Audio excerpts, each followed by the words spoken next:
Well, at least it did for me. That might not work for you, but that's what worked for me. What's up,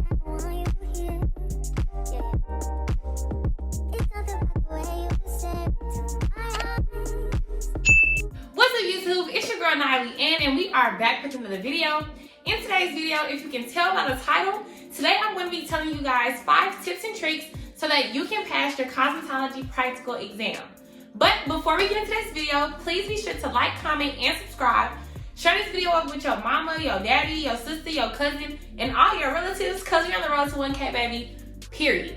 So, without further ado, let's get into the video. Okay, y'all, as like the last time, I have my little handy dandy notebook so that I can give you guys 5 tips and tricks so that you guys can pass your exam.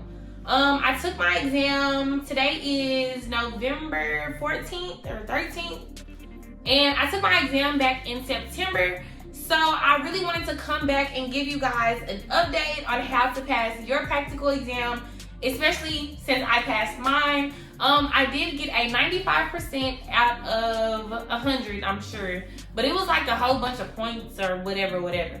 So I'm not exactly sure how many points I got, but I know I got a 95 on my entire practical. Yeah, so I'm gonna stop doing all this rambling and we're gonna go ahead and get into tip number 1. Okay, y'all, so the first tip, and I'm not gonna lie, it might be one of the most important tips because if you don't do this tip, you might not be able to take your test. The first tip is to get there 30 to 45 minutes before your scheduled exam time. So for me, my exam was scheduled at 12:30. I made sure that I was there and already inside the building by 12 o'clock. And the only reason I tell you guys to get there really early is because I got there at 12 o'clock and we started testing at 12:10. So if the majority of everyone is in there, your proctors are ready, everybody is basically set up, they're gonna go ahead and get started. And so the lady was telling us like they have to take lunch at a specific time. So if everybody, let's say you have a room of 20 contestants or 20 testers. If 19 testers are there 20 minutes before, they're gonna go ahead and get started. So you wanna make sure that you're early instead of late, because if you're late, you may not be able to test. Also, you wanna make sure that you're wearing closed-toe shoes. That's the first thing that can get you turned around at the door. So when you come in, they're going to check your bag. They're going to check your belongings, of course, if you bring anything. And they're also going to check your appearance. You are not allowed to wear anything open-toe because technically you're not supposed to be doing hair with open-toe shoes.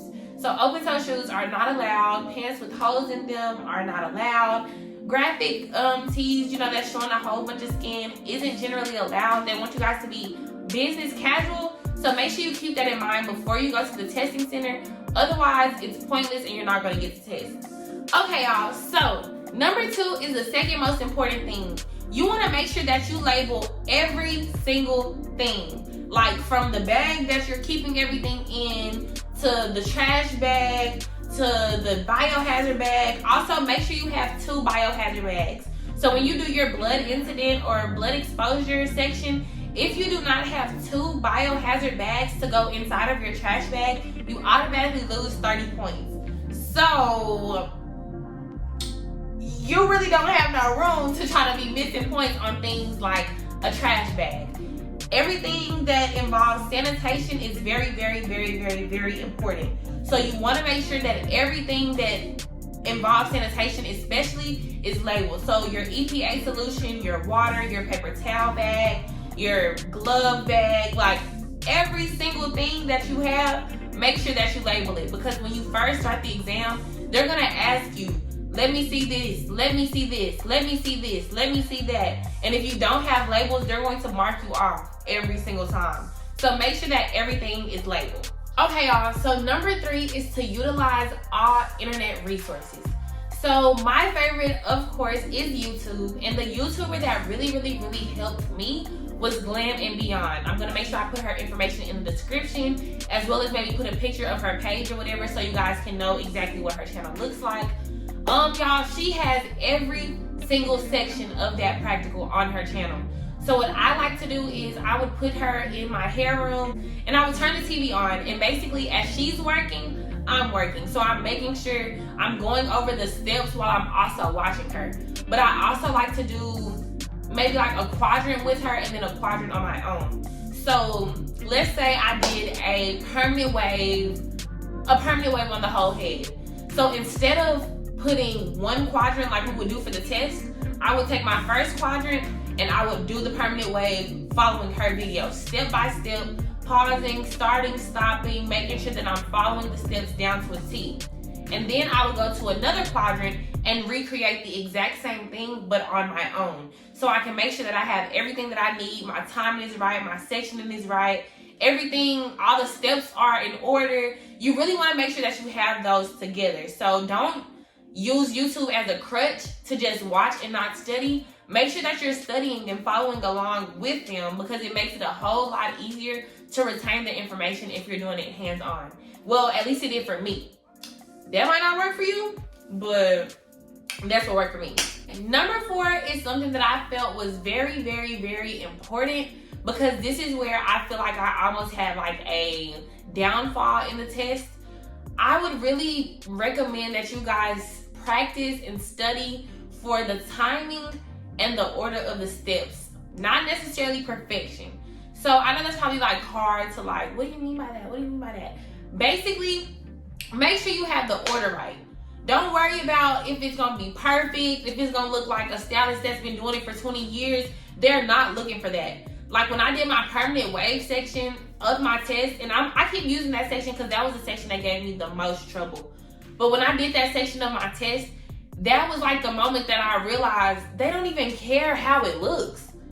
Like I almost ran out of time and everything trying to make it perfect like it was on the videos that I was watching. And the lady literally didn't even care. She just wanted to see 6 rods done in order. Do your test curl. The curl come out the way that it should. Not necessarily, oh, it's perfectly aligned. It looks perfect. There's no flyaways. They really aren't concerned for that. So you want to make sure that you have the steps together.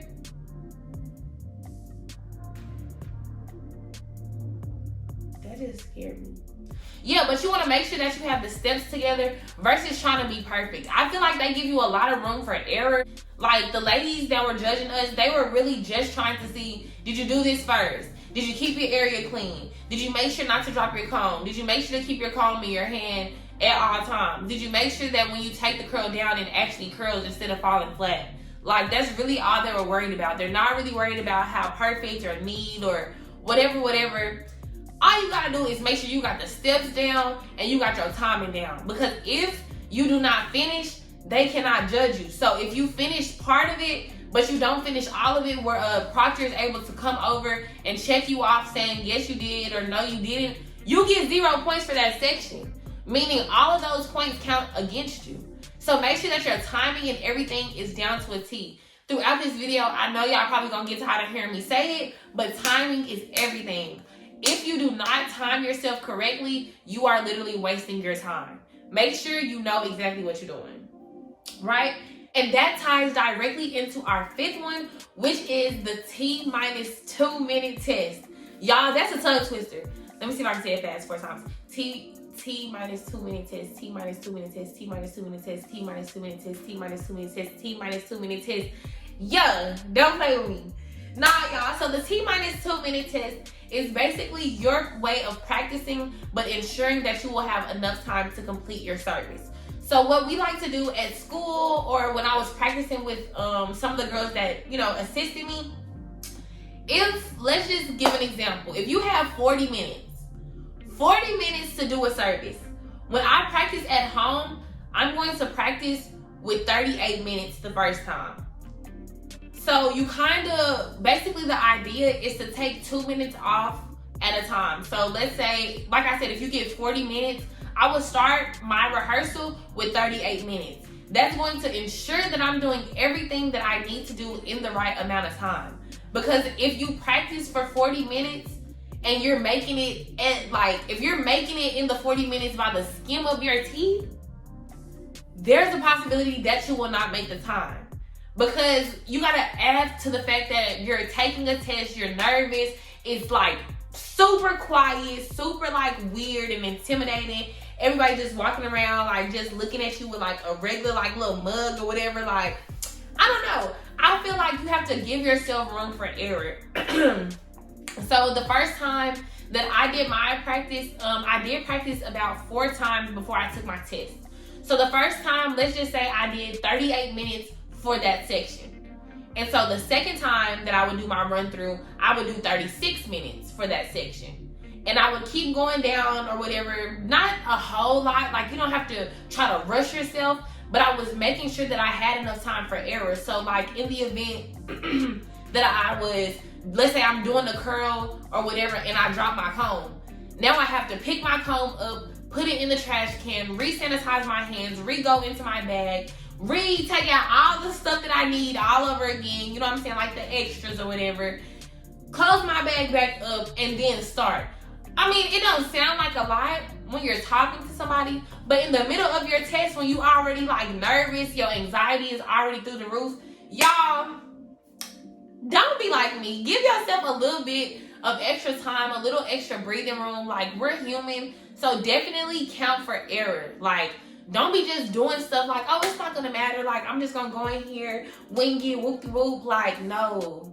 You need to go in there very prepared, because the atmosphere is like really, really intense. Like, I don't know, y'all. When we went, it was like 4 people that got kicked out of the test.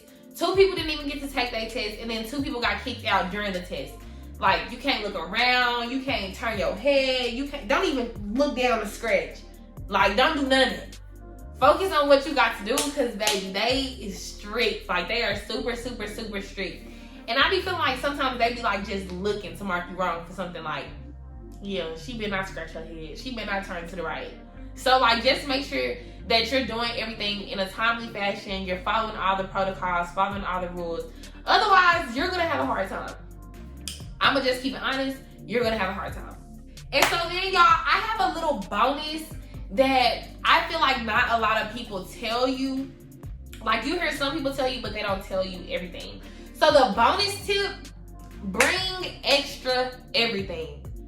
Like, every single thing that you're going to need, bring an extra. Unless it's like a blow dryer or something. You don't need no extra blow dryer. But like, all your paper towels, make sure you bring in extra paper towels, extra combs, extra clips, extra anything. Because I'm telling y'all, I have never, ever, ever dropped any tools or anything during my practices, especially like at home or at my school where I took my where I got my cosmetology training from. I never dropped a single item. Y'all, why did I get in that test and they feel like I dropped everything? I dropped my comb twice, had to get another comb. I dropped my gloves. I dropped some clips. And then, once again, during our permanent wave section, I was getting ready to ride my waves. I mean, I said ride my waves. I was getting ready to ride her hair or whatever for my mannequin, and my proctor got hot and turned the fan on. Y'all, when I tell y'all all my end papers start flying all over the floor, like them hoes flew. And for one moment, I was really like super discouraged. But my teacher told me to bring everything. So when I looked in my bag and found out that I had some more in there, girl, that saved my life. Because the lady literally walked up and told me, I'm so happy you had extra and didn't pick up off the floor, because you would have filled that section. Like, so definitely make sure you have extras, because you never know what can happen. Literally, that was completely out of my control. A fan came on and your papers go flying, and you're not gonna have nothing else to do. So make sure you bring extra everything. Like, I cannot stress that enough. Bring an extra biohazard bag, bring an extra plastic bag, extra, bruh. The word of the day is timing and extra.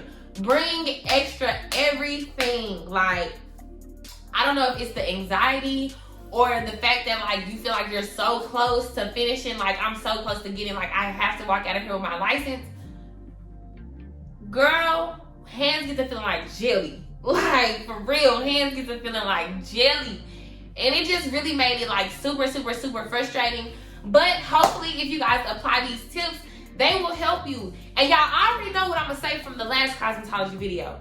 If you're not believing in yourself, going in there, walking in there as if you already know that God done gave it to you, you're not gonna pass. It's all about your mindset. Your mind has to be in the right place with anything that you do, whether it's testing for cosmetology, esthetician, insurance, nursing. If you don't walk in there as if you already got the as if you already have the victory, then you've already lost. Like, you've already lost.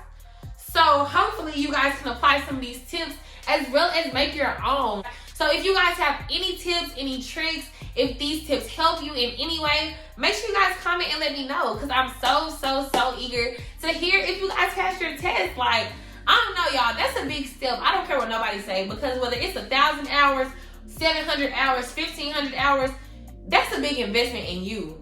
And I feel like that's just really gonna give, like, like, girl, if you don't go suck it up and go get that license, like, what? But y'all, that is it for this video. Thank you guys so much for watching. Don't forget, as always, to like, comment, and subscribe. Share this video with your mama, your daddy, your sister, your cousin, and all your relatives, because we're on the road to 1K, baby, period. Remember to walk in it as though you have it, because you do. Thank you guys so much again, and I'll see y'all later. Bye, y'all.